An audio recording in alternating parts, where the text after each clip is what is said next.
nasa bucket list ko naman po siya. So, check na siya ngayon na. Actually, hindi naman po siya nire-require.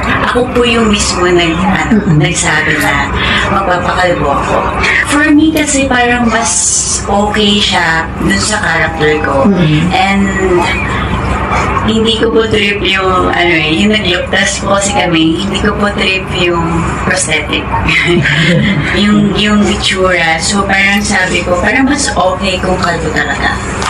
Saka, mas makakatulong po kasi siya dun sa character ko eh. Mas mabilis po ngayon, lalo na yung Eddie Garcia po namin ang So, may time na po kami ngayon. So, kailangan lahat mabilis.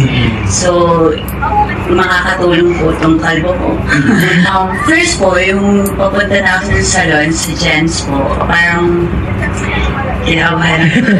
Nalalamig ako. Pero, syempre, unang reaction mo talaga ganun. Na parang, tuloy ko ba to? Totoo ba ito?